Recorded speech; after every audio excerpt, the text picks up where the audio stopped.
Saludo nuevamente. Esta es la segunda unidad del estudio, o mejor dicho, del curso de liturgia cristiana.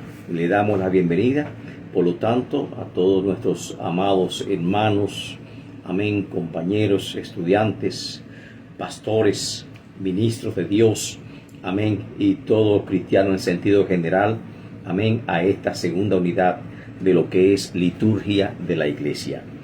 Remitimos a nuestra primera unidad, que es el concepto de liturgia, de donde viene el término liturgia, y quienes están llamados a tomar este curso de liturgia, y creemos que todos estamos llamados a tomarlo. Cuáles son las finalidades, las metas últimas de la liturgia, todo se explicó en la primera unidad, y de qué forma estuvimos observando, de qué forma la liturgia está asociada a las grandes reformas religiosas que encontramos en la Biblia. De hecho, la reforma religiosa de los tiempos de Nehemías, de los tiempos de Esdras, significó un cambio significativo en la liturgia. Por ejemplo, el gran avivamiento de lo que es la inauguración del templo, que es un cambio litúrgico enorme. Y aún en tiempos modernos, como es la reforma protestante, fue un cambio significativo en la liturgia. La época de los grandes avivamientos, la época de las grandes misiones, significó un cambio enorme en la liturgia. También aprendemos que la liturgia está asociada con los credos religiosos, y cada denominación, por así decirlo, o religión, va adoptando en el transcurso del tiempo ciertas formas litúrgicas que le son propias. La Iglesia Católica tiene su liturgia, la Iglesia Protestante tiene su liturgia. Igualmente, entre las protestantes se distingue la liturgia de la Iglesia Pentecostal y la liturgia de las iglesias históricas, pero hay iglesias históricas que tienen una liturgia particular. Amén. Los metodistas libres, los bautistas, cada denominación tiene una liturgia, ha desarrollado una liturgia, peculiar, que les es propia. Hoy queremos hablarle del culto cristiano en esta unidad, en sentido general. ¿Qué es el culto? Es la manifestación ritual porque tiene ceremonias, ritual porque se le brinde un rito o una consagración a Dios, se le brinde un servicio a Dios de carácter espiritual que pertenece a una religión.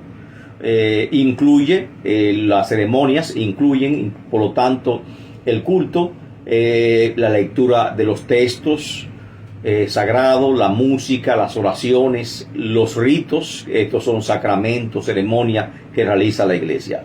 El culto es toda manifestación religiosa. Puede ser íconos, imágenes, peregrinaciones, como es en la iglesia católica. Las limosnas, los diezmos tienen ciertos elementos rituales, ayunos, procesiones, eso en la iglesia católica, pero son elementos rituales. Seguimos con la imagen, amén, como es la Santa Comunión, el bautismo, amén, y otros servicios que se realizan, como son servicios fúnebres, bodas, etcétera. Esto todo tiene que ver con la liturgia. Todo lo que la iglesia hace, toda forma pública, expresión pública de la iglesia, tiene que ver con la liturgia. La predicación tiene que ver con la liturgia, y todo, la adoración tiene que ver con la liturgia, la lectura de la palabra, la enseñanza de la palabra, todo está relacionado en el contexto de la liturgia. Y la liturgia, por lo tanto, es una expresión, amén, doctrinal de la iglesia. Es una expresión de lo que la iglesia cree, de lo que la iglesia enseña, y así debe ser. Y la liturgia también, amén, depende de la liturgia, la vitalidad de la iglesia, y también la salud espiritual de la iglesia depende de la liturgia. Por la liturgia usted va a comprender cuál es la salud de la iglesia. El origen del culto cristiano lo estuvimos viendo en lo que fue la primera unidad que le hemos presentado, cuáles son las raíces bíblicas del culto cristiano.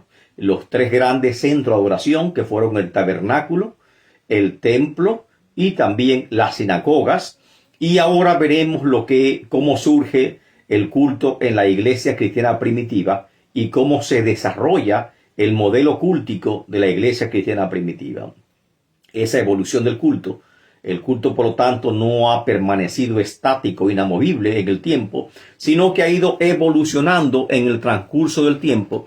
Y esa evolución, por un lado, puede verse positiva, amén, y muchas veces también, hay que admitirlo, tiene aspectos que son negativos. Por ejemplo, en época de Constantino, la modificación litúrgica y el cambio litúrgico eminentemente fue bastante negativo, porque se introdujeron elementos paganos dentro del culto cristiano, y esos elementos paganos se manifestaron en elementos litúrgicos nuevos que lógicamente nos alejaron un poquito del modelo que Dios tenía pensado para nosotros. La época, la cultura, la doctrina, amén, el tiempo hace que la liturgia evolucione. Dependiendo de la cultura. Una misma denominación, por ejemplo, en Estados Unidos, en diferentes estados, dependiendo de la cultura de la mayoría de la congregación, se desarrolla su liturgia. Amén. No es lo mismo una iglesia de México que una iglesia de Nicaragua, no es lo mismo una iglesia de Argentina que una iglesia de República Dominicana o de Puerto Rico. Amén. Aunque sean todas pentecostales, desarrollan una liturgia que tiene que ver mucho, que se impregna mucho su cultura, su forma de adoración. También se impregna música, sus ritmos musicales, y por lo tanto la liturgia de cada denominación está afectada por estos elementos. ¿Qué es el culto cristiano? Es el servicio, es veneración, es alabanza, como indica la palabra culto. Es toda adoración que se rinde a Dios. Es tributar homenaje, es bendecir a Dios. El culto es el oficio religioso, es el servicio público que rendimos a Dios. Ese es el culto. El apóstol Pablo en 1 Corintios nos habla que el culto debe ser para edificación de la iglesia, que es el cuerpo de Cristo. ¿Cómo ha evolucionado? Vemos cómo ha evolucionado a través de la historia. Bajo el antiguo pacto, que es la ley, el pacto sinaítico, los mejores lugares, por ejemplo, estaban reservados para los sacerdotes. Amén. Y los levitas. Luego estaba el atrio del pueblo, que estaba reservado exclusivamente para los judíos varones. Y después de ese atrio, amén, mucho más alejado estaba el atrio de las mujeres, las cuales no tenían ninguna participación en el servicio, y en la parte trasera estaba el atrio de los gentiles, mucho más alejado de todo lo que tenía que ver con el servicio. De esta forma se ve cierta discriminación con los gentiles y con las mujeres en este modelo cultico del Antiguo Testamento. Ya vimos también que había una fuerte distinción en lo que es el clero y lo que es el pueblo. Amén. Una separación rígida, firme, y que el pueblo no podía participar de los oficios religiosos, lo cual era una falta drástica o grave, amén, bajo la ley sinaítica, bajo el pacto sinaítico. Recordemos a Saúl, que ofreció sacrificio ocupando el lugar de Samuel. Amén. Y por eso fue duramente condenado. Amén. Hoy en día, cualquier laico puede, lógicamente, oficiar un culto, un servicio al Señor bajo el modelo del nuevo pacto, no bajo el modelo sinaítico. Con el nuevo pacto, por ejemplo, por lo tanto, mejor dicho, se introduce un sacerdocio universal. Significa que cada creyente ministra a Dios, ministra en el altar de Dios de manera metafóricamente hablando, amén, porque ya no ofrecemos sacrificio de animales, porque ya esa obra se cumplió a través de Cristo Jesús, y nuestros sacrificios ahora es de alabanza, y nuestro ministerio es en adoración ante el Señor. Todo cristiano tiene el deber y el derecho de participar en el culto. Ya el pueblo no está pasivo, sino que ahora ocupa un lugar activo en el servicio religioso, y eso lo tenemos como herencias de las sinagogas, que comenzaron a darle participación al pueblo, amén, a los laicos, y los laicos se fueron desarrollando en esa actividad. En el culto cristiano, sin embargo, introduce un elemento totalmente nuevo, que es que no hay distinción de razas, no importa que sean judíos o gentiles, tienen la misma participación, y no hay distinción de sexo. Y por lo tanto, es una característica importante porque ya las mujeres en el culto cristiano no son discriminadas bajo este nuevo modelo del culto cristiano. Algo importante que se nota también es que tampoco hay distinciones de clases sociales en el culto cristiano. La iglesia primitiva, habían tantos esclavos, habían hombres libres, habían ciudadanos romanos, amén, y no se hacía esa distinción en el servicio al Señor. Un siervo podía ocupar el lugar de un anciano, de un pastor, y un ciudadano romano, amén, de alta jerarquía, podía simplemente ser miembros de la iglesia. Y esto precisamente fue una de las causas que provocaron el recelo y provocaron las persecuciones del Imperio Romano, porque vieron ese trato que la iglesia cristiana tenía con sus miembros. Alabado el nombre del Señor. ¿Cuáles son las características que surgen de la liturgia o del modelo cúltico bajo el Nuevo Testamento? Porque ya vimos en la primera unidad lo que es el culto bajo el Antiguo Testamento, bajo el Antiguo Pacto, y hoy lo estamos viendo, en este momento lo estamos viendo bajo el Nuevo Pacto. ¿Dónde y cuándo se celebra el culto cristiano? Hubieron 3 lugares de adoración en el Antiguo Testamento: en el tabernáculo, el templo y las sinagogas. Los lugares altos fueron prohibidos. Amén. No se quitó la importancia de la adoración hogareña en los hogares. Amén. Como culto principal, y se estableció un lugar principal. En el Nuevo Pacto surge un concepto nuevo, distinto, que es la iglesia.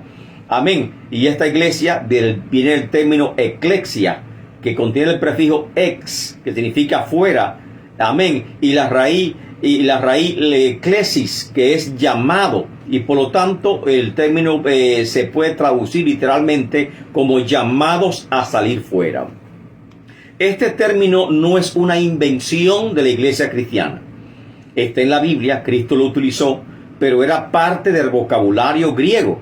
Amén. Los griegos lo utilizaban, eclesia, con el sentido de hablar de la asamblea de ciudadanos romanos que se celebraba, amén, diríamos, en un gran centro para discutir los asuntos de la ciudad. Ese concilio se le llamó eclesia, le llamaban los griegos eclesia, los griegos y los romanos. Luego Cristo lo utiliza con el sentido particular para referirse a mi iglesia, distinguiéndolo de cualquier otro grupo que pueda parecerse. Con respecto a la pregunta, ¿cuál es el lugar de adoración? Número 1, no hay un centro único de adoración bajo el Nuevo Testamento. Lo vemos en Juan 4:21, en la conversación de Jesús con la mujer samaritana, de que estaba en el pozo de la mujer que estaba en el pozo de Jacob, de que le dice, vosotros adoráis, dicen que es en Jerusalén, mas nosotros adoramos en este monte. Y está hablando de 2 modelos cúlticos distintos: el samaritano, que estaba mezclado con el paganismo, y el modelo judío. ¿Cuál es el centro de adoración? Jesús le dice, ni en este monte ni en Jerusalén adoraréis al Padre. Amén. Y comienza a explicarle porque el Padre busca adoradores que le adoren en espíritu y en verdad.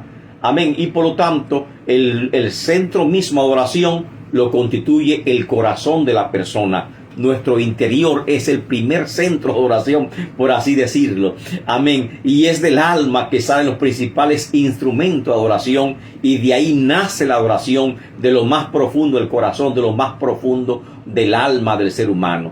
Que le adore en espíritu y en verdad, y habla de la característica que debe tener cada adoración al Señor. Una adoración que represente un verdadero encuentro con Dios. Es lo que está diciendo la palabra del Señor. En Lucas 18:20 dice, porque donde estén 2 o 3 reunidos en mi nombre, allí estoy yo en medio de ellos. Lógicamente agregamos para bendecirlo, porque la presencia de Dios nos bendice donde quiera que Él está. 1 Corintios capítulo 3 verso 6 y 1 Corintios 6:19 dice, ¿no sabéis que sois templos de Dios y que el Espíritu de Dios mora en vosotros? O sea, que el principal templo es nuestro cuerpo, nuestra alma, y de ahí debe surgir lo que es la adoración, como dice la palabra del Señor. Se introduce, por lo tanto, en el Nuevo Testamento un nuevo modelo cúltico. como dice que es la iglesia.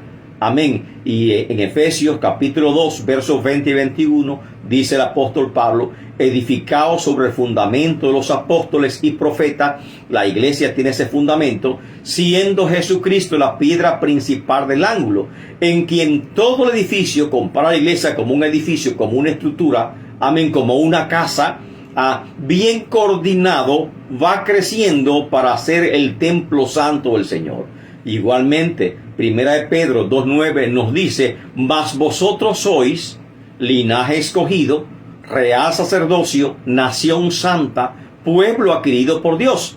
Y nos habla de que la iglesia ahora está ocupando el lugar que antes tenía Israel. Israel lamentablemente fue desplazado porque no pudo cumplir, no pudo adherirse a los requerimientos, a lo establecido en el pacto sinaítico, que fue numerosamente violado. Amén. Y por tanto fue llevado al exilio y perdió su lugar, amén, como pueblo de Dios. Y ahora la iglesia es el pueblo del Señor. Mejor dicho, en el reino de Dios tenía una preeminencia especial Israel. Ahora esa preeminencia especial como pueblo de Dios o reino de los cielos establecido en la tierra es para la iglesia. Y la iglesia está constituida por todos los creyentes, sin raza, sin sexo. Amén. Judío, no judío, griego, romano, sin importar su nacionalidad, sin importar su origen étnico. Amén. Que adoren y adoren y glorifiquen a Dios, y que sean lavados con la sangre del Cordero Jesús. Esa es la iglesia. Y la adoración, los sacerdotes somos todos, y por eso hablamos de que este es un sacerdocio universal, como dice Primera de Pedro 2:9, que era el propósito de Dios. En el antiguo pacto, los sacerdotes tenían un llamado especial de parte del Señor y eran exclusivos porque eran descendientes de los levitas o de la familia de Aarón.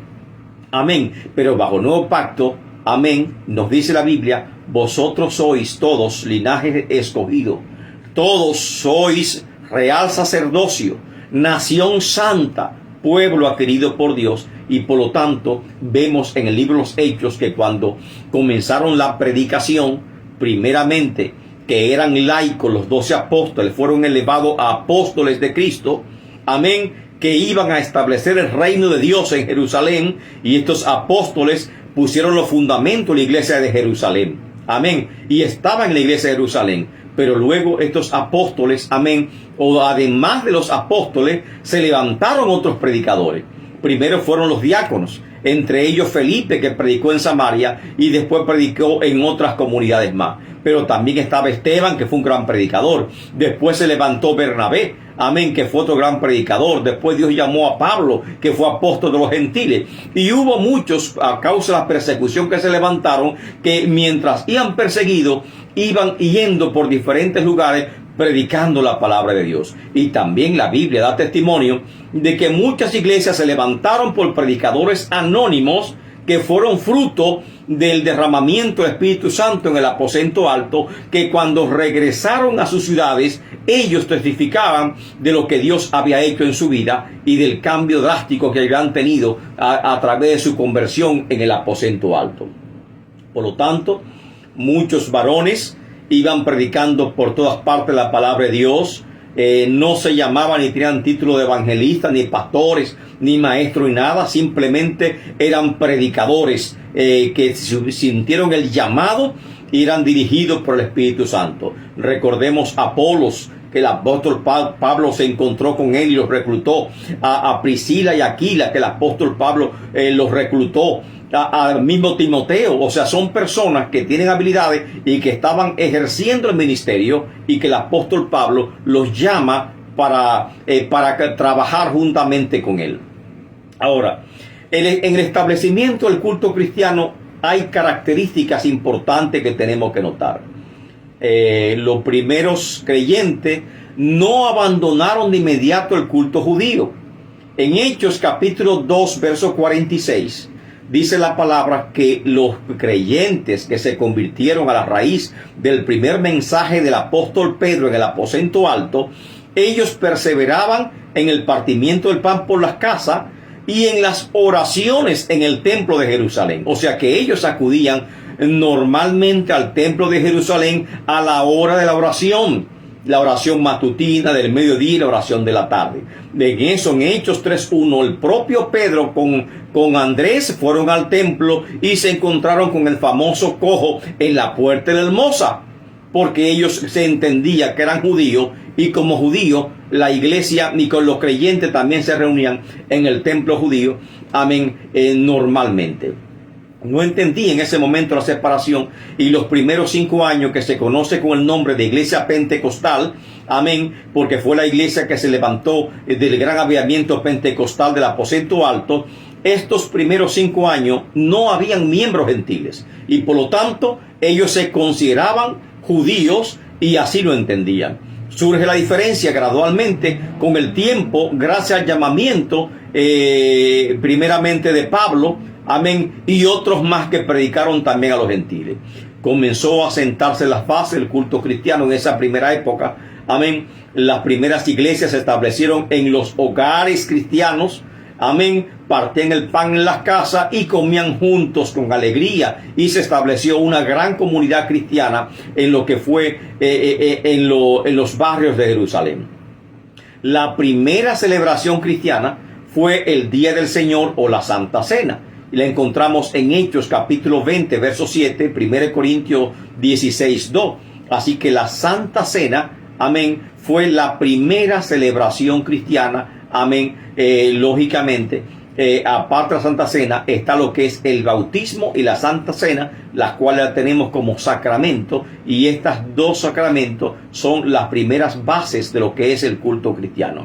La mesa de la comunión o ágape es desde el principio el mobiliario cultico esencial, porque no habían, la mesa de la comunión no se celebraba lógicamente en el templo de Jerusalén, sino por los hogares, y esa mesa de comunión que le llamaban ágape, amén, era el único culto esencial cristiano. Cuando Pablo comenzó a predicar, amén, ya fuera de Jerusalén, y comenzaron a establecerse iglesias primeramente en Asia Menor, que fueron las iglesias de Galacia, amén, en Galacia, Berbe, Ícono, Listra, Iconio. Esas 4 iglesias son la región de Galacia, y en esas 4 iglesias el apóstol Pablo estableció congregaciones cristianas, y en esas congregaciones cristianas se reunían en un aposento alto o en una casa de familia, donde había el único el mobiliario que había era la mesa de la comunión o la mesa de ágape cristiano. No había más elementos alguno. A partir de Constantino es que aparecen los templos suntuosos y la construcción de iglesia. Así que durante los primeros 300 años no se estuvo construyendo templos o edificaciones especialmente dedicados para iglesia, sino que las iglesias se reunían en los hogares, como lo vemos como testimonio encontramos en el libro de Hechos de los Apóstoles. Después de Constantino, los templos paganos son consagrados al culto cristiano, amén, y también son construidos otras edificaciones como basílicas y grandes catedrales, que la iglesia, amén, comienza a establecer modelos griegos o modelos romanos para establecer estos edificios suntuosos y con una arquitectura lógicamente que no es propia de nuestra cultura. El culto cristiano se introduce nuevas doctrinas después de Constantino, y ahí encontramos la adoración a imágenes, la adoración a María y otros elementos más que se introdujeron en la liturgia a partir de Constantino. Y cambia radicalmente el culto. Es pomposo, se hace ritualista, con distinción de clero y jerarquía, mientras que la iglesia primitiva solamente reconoce a un anciano, reconoce a un obispo, que no era considerado como una jerarquía, sino como un servidor, un ministro, alguien que ministra y que muchas veces está a la altura de los mismos miembros de la congregación, y que es respetado espiritualmente. Y Pablo aconseja que escuchen a los pastores, amén, porque no estaban tan elevados de posición que eran inalcanzables o inaccesibles, amén, sino que eran personas comunes como dice la Biblia, que tomó a David detrás de las ovejas para que él dirigiese y fuese pastor de las ovejas de Israel. Así que los pastores eran tomados del mismo rebaño para pastorear a las iglesias y son consideradas en jerarquía igual que las mismas iglesias y que los mismos rebaños. Amén. Porque no había jerarquía religiosa en la iglesia primitiva. La jerarquía religiosa surge a partir de Constantino, cuando se establece la Iglesia Católica Romana. Amén. Y también surgen lo que es el clero religioso a partir de esa época. Y a partir de esa época es que surge la construcción de templos majestuosos, de basílicas y grandes catedrales. No antes. La iglesia primitiva no contó con ninguno de esos elementos. Amén. Y el ritualismo comenzó a desarrollarse justamente en esa época. La iglesia se hizo pomposa, ritualista. Amén. Y muchas veces nosotros tenemos un sabor amargo sobre ese carácter de la iglesia medieval, que así se llama, la iglesia medieval, la que surge a través de Constantino.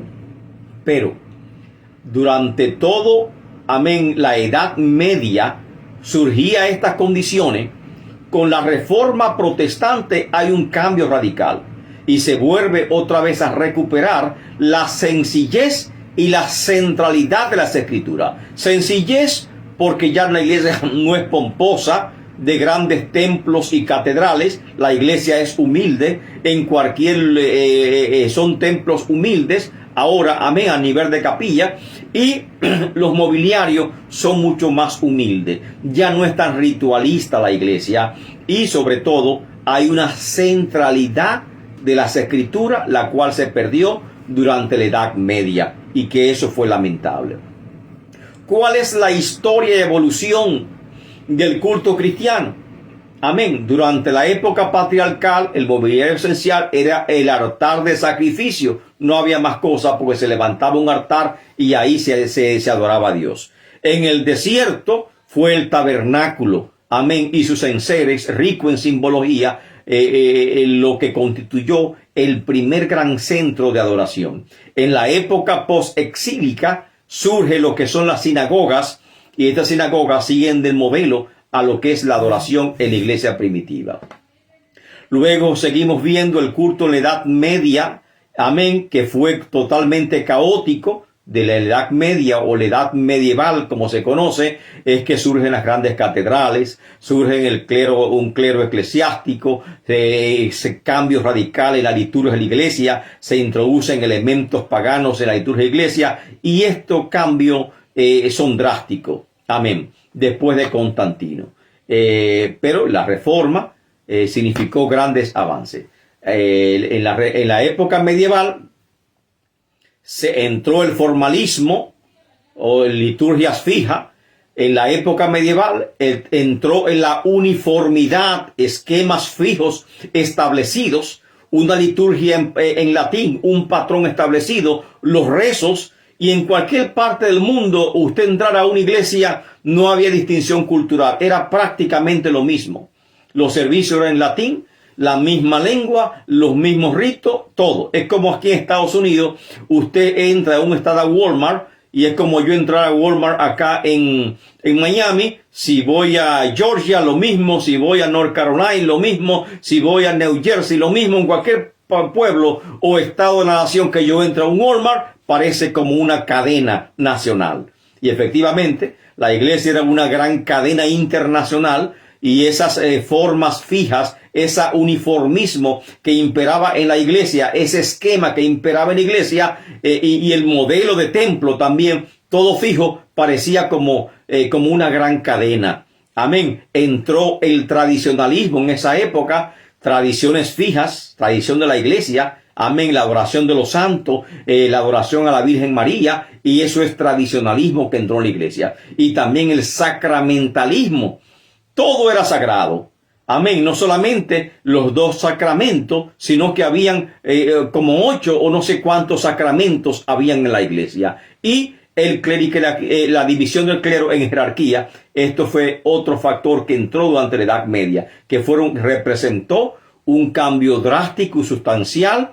Se rompió en la Edad Media con el modelo de la iglesia cristiana primitiva y se introdujo un sistema distinto de adoración durante toda la Edad Media, el cual lógicamente tuvo factores que son muy negativos, amén, aunque representó un gran crecimiento en la iglesia. Y a pesar de contaminarse con el mundo, la iglesia no perdió su vitalidad, sino que se mantuvo y pudo subsistir hasta la Reforma protestante. Ahora, en la Reforma hay otro grande cambio sustancial. Un gran avivamiento pentecostal surge con la Reforma. Quita todo elemento pagano, dejando solamente las bancas para los fieles, la mesa de la comunión y el púlpito central. O sea, se desmontó lo que es los elementos, los íconos, los cuadros. Se desmontó lo que son los santos y se desmontó todo elemento que no correspondía. Amén. Los grandes vitrales, enormes vitrales, los templos majestuosos. Amén. Todo eso cambia con la Reforma protestante y ahora los servicios son mucho más sencillos. Son dirigidos por laicos, otra vez como la iglesia primitiva, y volvemos otra vez al culto, o la vida cúltica de lo que es la iglesia primitiva. Y con la Reforma, por lo tanto, se pone fin a la jerarquía sacerdotal, se rescata la liturgia del monopolio católico, que solamente ellos tenían autoridad para oficiar misas. Ahora, amén, toda persona que recibe un llamado de Dios puede ministrar ante la presencia de Dios. El culto se hizo menos ceremonioso y mucho más sencillo. Se vuelve la centralidad de las escrituras y se abandona la veneración de los santos y la veneración de las reliquias, y los mobiliarios del templo son mucho más humildes a partir de la Reforma protestante. En la actualidad, ¿qué está pasando? Ya que hicimos un recuento histórico, tenemos que ver qué pasa con la liturgia en la actualidad. En la actualidad, las iglesias están supeditadas a los espacios, a los imperativos de funcionabilidad y espacios económicos. Es decir, ya no se estamos enfocando en grandes edificios, grandes catedrales. Se está buscando lo que es funcional y lo que es económico, lo que es práctico. Amén. Y entonces en esa funcionabilidad, muchos templos que usted antes lo distinguía de lejos por sus grandes cúpulas, amén, ahora parecen locales comerciales o sótanos, amén. Aquí llaman warehouse, amén. Puede estar en un centro comercial, en un gran salón, en un hotel, en cualquier parte puede estar ubicada una gran congregación bastante numerosa. Parecen plazas comerciales, amén, y ahí están ubicadas. Dentro de un marco urbano se desarrollan las iglesias protestantes en todo Estados Unidos y prácticamente el mundo entero. Se ha perdido casi todo elemento simbólico bíblico, o sea, bíblicamente hablando, lo que nos llama como que hay elemento de secularización en los modelos nuevos que tenemos como iglesia. Por ejemplo, usted no veía en una decoración de iglesia, ya sea en la iglesia primitiva o ya sea en la iglesia de la Reforma, que decoraban la iglesia con banderas. Eso no se veía. En la iglesia judía eso hasta era pecado, porque ningún emblema nacional puede estar en el templo de Dios. Eso lo consideraban como una abominación. Los cristianos, amén, sus elementos eran bastante sencillos y no había ningún elemento extraño en el servicio que ellos tenían, que adoptaron el modelo de la sinagoga. Amén. Y durante la Reforma protestante tampoco usted veía esa forma, porque ese nacionalismo surge a partir de las grandes independencias o las grandes revoluciones, amén, o la formación de los países. Amén. No surgen en este momento, no surgen en ese momento así. Tampoco veía decoraciones de flores, de cuadros, que son elementos sencillos de casa o de grandes salones comerciales, decoraciones comerciales. Estos elementos decorativos no aparecían en lo que es la iglesia de la Reforma protestante, ni apareció en anterioridad. Ahora, se perdió en la Reforma protestante o fue abolido todo elemento ritualista de la Edad Media, es cierto, pero ahora, amén, carecemos prácticamente de todo elemento simbólico y lo que se llama que es una secularización del templo de Dios. Esos grandes vitrales que usted entraba a la iglesia y veía grandes vitrales, amén, ventanas enormes con vidrios de colores, con un dibujo de un ángel, de un arcángel, amén, y que espacios enormes que usted sentía como que estaba, que se sentía pequeño ante un templo gigantesco, amén, pero eso, por otra parte, está en que no se siente que es un lugar donde se evoca la presencia de Dios. Amén. Y eso es una parte negativa de lo que está ocurriendo en la actualidad. En la actualidad, nuevos modelos y populismo. Amén. Llega lo que es popular. Ya el culto se convierte en un espectáculo para llamar a la población, para atraer a la gente al servicio. Y ahí introduce nuevos modelos musicales, nuevos ritmos musicales, introduce nuevos elementos en el culto, porque entró un populismo o multitudismo en la congregación. Amén. Pero también al mismo tiempo de que entran grandes multitudes de la congregación, hay un elemento negativo, que es la pasividad de los fieles. Actualmente hemos visto un cambio básicamente entrando el siglo XXI, y que se va acentuando cada vez que pasa el tiempo. Y es que los nuevos modelos culticos que estamos adoptando contemplan la pasividad de los fieles. Menos participación de la congregación en el servicio público. Tenemos, que es positivo, amén, un grupo de adoradores, pero son los únicos que adoran, amén, el templo. Amén. Y después los adoradores tenemos un pastor, amén, que es el que predica, o algún invitado que él llama a predicar, pero casi siempre es el pastor que está predicando, y los fieles permanecen inactivos, sentados, y la única participación que tiene es las expresiones culticas desde sus sillas, amén, pero no tienen participación activa en la congregación, y no hay también, se ha reducido el número de ministerios en los que ellos puedan también servir, y eso es negativo. Y hay que tener el ojo en ese punto, porque hay que crear más ministerios y poner a la congregación no solamente a participar en diferentes ministerios, sino también poner la congregación a participar en la adoración pública que hacemos al Señor. En la actualidad, el templo debe ser la antesala del cielo. Debe ser la antesala del cielo. Debemos sentirnos y respirar un ambiente espiritual tan pronto lleguemos a la iglesia. Y por lo tanto recomendamos que la iglesia sea decorada apropiadamente, no como un salón de convenciones, no como una universidad o centro académico, no como una sinagoga judía, porque eso está pasando también, que tenemos tantos elementos judíos que cuando entramos en una iglesia evangélica parece que estamos ante una sinagoga, no como un templo católico. No podemos exagerar. Simplemente con toda humildad, con toda sencillez, que las iglesias, amén, tengan una decoración que evoquen, amén, lo espiritual, y que tenga una decoración sencilla, que podamos respirar un ambiente distinto al del mundo. Siguiendo con el culto evangélico, y después de ver esta larga evolución, estos periodos grandes, gigantescos, cuando el culto evangélico se ha transformado, tenemos que ver la labor del presidente, la labor del pastor, la labor de la persona que dirige el servicio, que es la labor del presidente. ¿Quién es el presidente? Un liturgo, dijimos anteriormente. Romanos 12:8 nos habla que es un don. Los que dirigen, dice Romano, implica una firme dirección, implica una gran responsabilidad y también implica un gran privilegio, porque es un llamado de parte de Dios. Dios nos llama no para estar sentados en un banco, en una silla en la iglesia. Dios nos llama para que usted tenga una participación activa.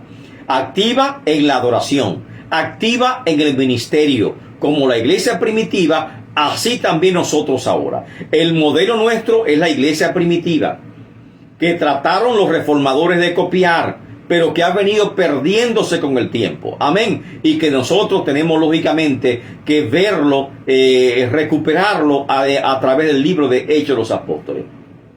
¿Cuáles son las cualidades del presidente? Toda persona que preside debe venir de un vaso vacío. Toda adoración debe venir de un vaso limpio. Amén. O sea, si tú vas a adorar a Dios, si tú vas a dirigir a Dios, tiene que estar consagrado al Señor. Amén. Vacío de las cosas del mundo, limpio de toda contaminación del mundo y lleno de la presencia del Señor. Los primeros diáconos eran personas llenas del Espíritu Santo y llenas de conocimiento. Y así también se requiere hoy en día que todo el que sirva a Dios, todo el que dirija a Dios, se cumpla esos requisitos. El que dirige a Dios es un creyente lleno de Espíritu Santo y de sabiduría, y debe tener la capacidad para dirigir, llamado y capacidad para dirigir. ¿Cuál es la tarea del presidente? Debe encauzar a la congregación hacia la experiencia de adoración pública. Aleluya. Encauzar. No es que yo estoy dirigiendo desde el púlpito. Amén. Cuando estoy dirigiendo, doy la bienvenida a todos los presentes. Cuando voy a comenzar la dirección del culto, damos la bienvenida en esta tarde, la bienvenida en esta noche a todos nuestros invitados especiales. Bendiciones de parte del Señor. Sean bienvenidos a nuestra congregación. A los hermanos que están con nosotros, siéntanse bienvenidos y vamos a gozarnos en esta noche de la presencia del Señor. Amén. Y después del saludo, tal vez sigo la dirección del servicio, una oración de apertura, que casi siempre se comienza, una lectura bíblica. Amén. Y voy dirigiendo cada parte. Y en la adoración está el grupo de oración que están adorando. Y el grupo de oración está cantando, emocionando. Amén. Y a voz en cuello adorando al Señor. La congregación, muy bien, gracias. No, muy bien, gracias, no. Está tal vez sentada, algunos cabeceando, a algunos les gusta la adoración, otros no les gusta la adoración. Entonces, ¿cuál es la reacción? Si usted dirige la adoración, ¿qué tiene que ver? ¿Que está cantando con unción? No, es que usted tiene que dirigir la adoración y pedir a los hermanos que se pongan en pie, que se paren, como el que predica. Cuando ve que los hermanos están cabeceando, ¿qué usted hace? Amén. O dice, alaben al Señor, saluda al que está a su lado, póngase de pie. O simplemente le mira fijamente, se acerca a ellos, busca esa estrategia para que ninguno se distraiga y todos estén atentos a la predicación de la palabra del Señor. Y así mismo el que dirige no puede solamente gozar ser solo, porque no es una adoración individual, personal. Eso usted lo hace en su casa. Ahora tiene que encauzar a la congregación, llamar a la congregación a que juntos adoren y glorifiquen el nombre del Señor. Y que todos se involucren en la adoración, ponerse en pie, expresiones litúrgicas, expresión litúrgica, gloria a Dios, santo su nombre. Todo esto tiene que motivar, animar a la participación de todo la persona que está dirigiendo. Si llega una congregación y hay una persona que está dirigiendo la adoración y solamente él está enfocado en la adoración y no se dirige a la congregación, no interactúa con la congregación, entiendo que no tiene preparación litúrgica. Amén. Porque la liturgia no es solamente para usted o para el grupo, sino es para toda la congregación. Es enseñarle a la congregación a adorar. Es que haya un cambio significativo en la vida de ellos. Y si queremos cambiar la persona, tenemos que enseñarle a adorar. Amén. Y tenemos que involucrarlo en la adoración. Si no hay cambio, no hay adoración. Recordemos esa expresión. Amén. Ahora, ¿quién está preparado para dirigir la liturgia, para ser un liturgo, para presidir un servicio religioso? No se puede dejar en manos de cualquier persona. Amén. Una persona que no esté calificada, que no esté preparada. Amén. No. Debe ser un hermano experimentado. Casi siempre esta posición de presidente o director de un servicio religioso está reservado para el pastor, para el anciano, para el copastor, para un oficial de la iglesia o un obrero local.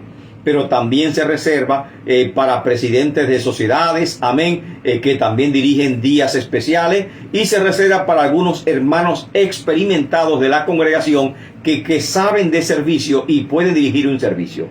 Casi siempre son los oficiales que elaboran un orden en el servicio, amén, y ese orden de servicio debe ser puesto, es escrito, y la persona que dirige va simplemente llevando ese orden del servicio que ya está establecido para ese día, y tenemos que ser precisos en ese orden de servicio. ¿Cuáles son los elementos del culto? Bueno, hay 3 elementos importantes del culto. La primero son exclamaciones litúrgicas. Lo segundo, cántico y la música, que es parte de la liturgia. Y lo tercero, el mobiliario oculto. El mobiliario cultico. Amén. Mobiliario cultico significa cuáles elementos tenemos en la iglesia. Ahora vamos a ver cuáles son. Las alabanzas, exclamaciones de alabanza, siempre han existido y son parte fundamental de todo servicio al Señor. Amén. ¿Cuál es el papel en el culto? ¿Qué valor tienen las alabanzas? Pueden ser programadas o espontáneas. Hay veces programadas, como hay alabanzas programadas, como es por ejemplo en una ceremonia, y generalmente hay alabanzas que son espontáneas, programadas como un coro, coreografía, exactamente. Ahora, el amén, el aleluya, esas son expresiones espontáneas. Gloria a Dios, hosanna, maranata, etcétera, y son palabras bíblicas. Amén. Incluye también expresiones corporales, no solamente expresiones espontáneas litúrgicas, sino también corporales. Hay iglesias que lo permiten, otras no lo permiten. Entendemos que en todas las pentecostales permiten las exclamaciones espontáneas y no interrumpen en ningún momento el orden del culto, a menos que sean demasiado exageradas. Lógicamente pueden interrumpir el orden del culto. Y muchas veces da espacio a esas expresiones espontáneas cuando ocurren en el contexto de un derramamiento del Espíritu Santo. El amén, aleluya, gloria a Dios, hosanna, perfectamente bien. El hablar en otras lenguas, perfectamente bien. Ahora, hay otras expresiones que son corporales, que son permitidas. Ponerse en pie, levantar las manos, ponerse rodillas, postrarse, hacer una reverencia. Y actualmente se usa mucho el aplaudir. Algunas iglesias lo permiten, otras iglesias no permiten el aplaudir. Como algunas iglesias permiten expresiones corporales y otras no lo permiten, depende del modelo cultico que ellas están siguiendo. Las pentecostales, prácticamente todas las expresiones litúrgicas espontáneas son permitidas. Hay gran libertad al Espíritu Santo. Y también las expresiones culticas corporales, como ponerse en pie, igualmente están permitidas. Levantar las manos, levantar los brazos, ponerse de rodillas, lo que usted quiera, puede hacerlo dentro de un orden permitido, sin estorbar el culto cristiano. ¿Cuál es el carácter bíblico de las exclamaciones litúrgicas? Son bíblicamente aceptadas y son correctas. Eran parte de la vida cultica de Israel y fueron de gran valor para la iglesia primitiva, y estuvieron presentes desde el tabernáculo en el Antiguo Testamento, en el templo de Salomón, en el segundo templo de Zorobabel, en la sinagoga y hasta en los hogares cristianos. Su papel es muy destacado para la iglesia primitiva y no menos importante para la iglesia de la actualidad. Es la animación del culto. Un culto sin hosanna, sin gloria a Dios, en aleluya. Usted diría que es un culto como pesado. Amén. Como que usted no siente la presencia de Dios. Lógicamente, depende qué modelo de cultico usted esté realizando. Si es un modelo pentecostal, sin exclamación litúrgica, el culto es frío. Amén. En un modelo de iglesias históricas, lógicamente, usted no va a encontrar exclamación litúrgica espontánea, sino algunas que son programadas. Amén. Y tiene que adaptarse a ese ambiente si visita una de esas congregaciones. Es la preparación del ambiente para un encuentro con Dios, que es exclamación litúrgica, y guían hacia la adoración. Para eso se usan. Es el sacrificio de alabanza de que nos habla la Escritura. Y por lo tanto son importantes y tienen un papel importante estas exclamaciones litúrgicas, y sería bueno, si hay diríamos que cambiar la forma de la iglesia, la vitalidad, la salud de la iglesia, permitir en sus congregaciones, y así lo recomendamos, exclamación litúrgica espontánea, ya sean orales o físicas, amén, para que la persona aprenda a adorar al Señor, primero porque animan al culto. Segundo, preparan el ambiente espiritual para un encuentro con Dios. Y tercero, conducen a la adoración, guían a la adoración. Y por esas razones recomendamos que se admitan en las iglesias y que sean establecidas y que se practique de tal forma esas exclamaciones. El segundo elemento del culto cristiano es la música.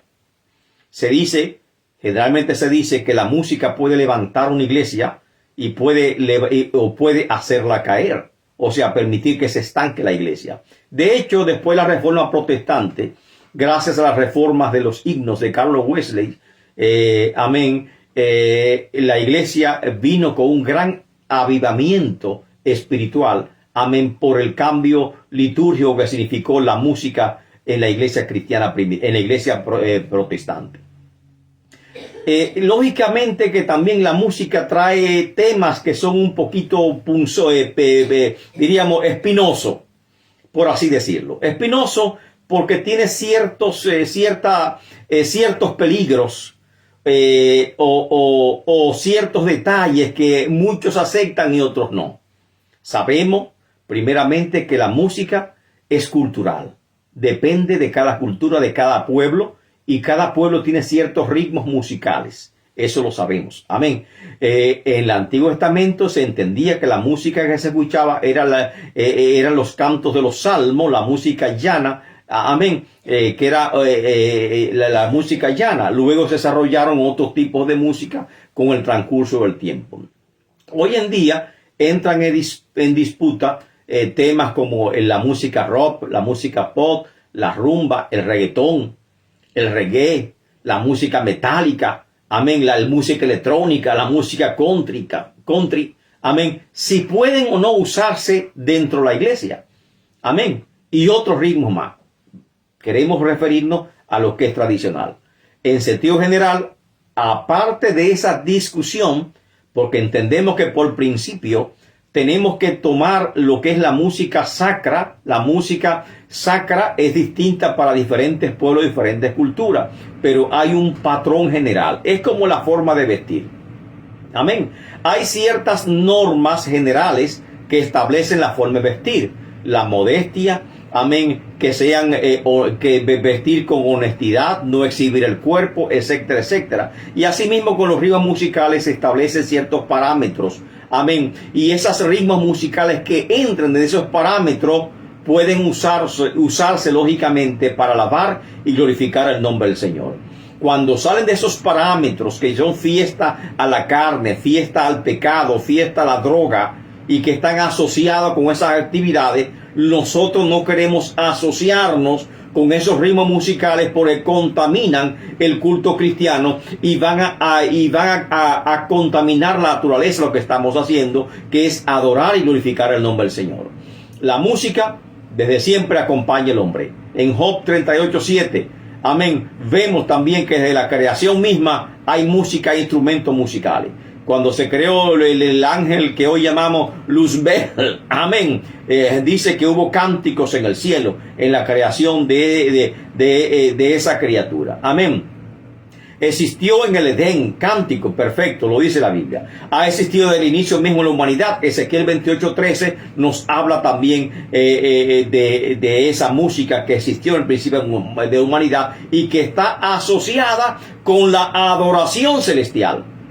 Porque aún los 24 seres ancianos que están en el cielo tienen arpas en sus manos y entonan y alaban al Señor. Así que la música está asociada con el cielo y es anterior a la creación del hombre. Amén. La música ha existido ya sea como ritual religioso o como un medio de expresión cultural. Siempre ha existido. Comenzando en el Génesis 4:21 con Jubal, padre de los que tocan el arpa y la flauta, siguió en la Biblia desarrollándose lo que es la música. La Biblia contiene más de 575 párrafos o versículos que nos hablan de la música cultica. Amén. La música fue establecida en el culto por orden divino. Encontramos en Deuteronomio 10:10, perdón. Están el toque de trompeta, que es parte de música, que tiene su distinción y por lo tanto era parte del servicio al Señor. Lo que no era parte del servicio al Señor es la danza, y mucho menos en la iglesia, en el templo. Ni estuvo en el templo de Salomón, ni estuvo en el tabernáculo, ni estuvo en las sinagogas. Amén. Ni estuvo en la iglesia cristiana primitiva, ni estuvo tampoco en Constantino, ni estuvo tampoco durante la Reforma. En ninguna época existió la danza en la iglesia, pero ahora está la danza en la iglesia. Amén. Y no sé, unos dicen que diríamos la música es la parte polémica que tiene los elementos cúlticos y que hoy están en discusión. Amén. Es claro que esa música que se eleva por un tubo como si fuera belidanza, ¿verdad? No de admitirse, o que se elevan exhibiendo el cuerpo de nuestro. Amén. Continuando con esto, ya dijimos que hay más de 575 párrafos o versículos que nos hablan de la música cúltica, y eso es importante, y que hay elementos que son sumamente polémicos en la música, que lamentablemente, por más que analicemos o discutamos, no vamos a poder nunca de acuerdo. Pero hay normas generales que deben ser establecidas, que la música debe ser enfocada en Dios, que la música debe impulsar hacia la adoración espiritual y no hacia otros aspectos, porque es adoración y glorificación en nombre del Señor. La música fue establecida como un orden divino en el Antiguo Testamento, como lo vemos en el libro de Números, capítulo 10, versículo 10.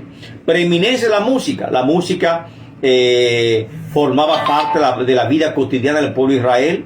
Se cantaba durante la cosecha, como vemos en Esdras capítulo 2, capítulo 9, verso 2, en Jeremías 31, 4. Amén. Se cantaba al llegar la primavera, el libro de Cantares 2:12. Se cantaba en las bodas, en 2 Samuel 19:35, Salmo 45:9. La música era parte de las cortes y los palacios, como vemos en Eclesiastés 2:28, en 2 Samuel 19:35. La música era parte del templo, en los servicios religiosos. Amén. Y eso lo vemos, amén, en todas partes. Así que hay bases bíblicas para la música. No podemos decir que hay que sacarla o quitarla. Es parte del servicio. El Señor, cuando se reunió con los discípulos, cantaban alabanzas a Dios. Amén. Y también la Biblia dice que cantemos con cánticos y himnos al Señor. O sea que esa es parte y es bíblica. No podemos decir menos que eso. La música durante el reinado de David floreció grandemente. David fue un poeta, un compositor, un músico apasionado. Siendo pastor ya tocaba el arpa. Siendo rey compuso la mayoría de sus salmos. David también inventó algunos instrumentos musicales. Lo dice, por ejemplo, en Primera de Crónicas 16:42. Así lo leemos. David estableció cantores, maestros y músicos y un coro y directores de alabanza estableció David. Segunda de Crónicas 5:13 y 23:5 vemos la obra de David en cuanto a la música. La música en el Nuevo Testamento también es importante. El Evangelio de Lucas es famoso por sus alabanzas. Por ejemplo, ¿cuántos cánticos tiene Lucas? El primer cántico es el Magnificat en Lucas 1:46. El Gloria in excelsis Deo en el Lucas 2:13 al 14. El Non Dimitis en Lucas 2:29. Y otros textos más no hablan de música explícitamente, como Mateo 9:23, Colosenses 1:16, Santiago 5:13, Efesios 5:19 nos hablan de la música en los servicios de la iglesia primitiva. La música es una expresión artística. La música se usa como expresión de adoración y de alabanza al Señor. Cada pueblo, cada cultura tiene su propia música y alaba al Señor dentro del ámbito de esa música. Ahora, aparte de los instrumentos musicales que dice el Salmo 150, todo lo que respire, alabe al Señor Jehová. Tu corazón es el mejor instrumento para tú adorar a Dios. Debe tenerlo siempre presente. Tu corazón es el mejor instrumento para adorar a Dios. Y cuando estemos con el Señor, estemos adorando, recuerda, tu corazón es el mejor instrumento. Bendiciones, amén. Dios te guarde grandemente. Hasta aquí hemos llegado en esta segunda unidad, amén. Y esperamos en el Señor verte pronto en la tercera unidad de lo que es, amén, liturgia de la iglesia. Alabado el nombre del Señor. Nos vemos pronto.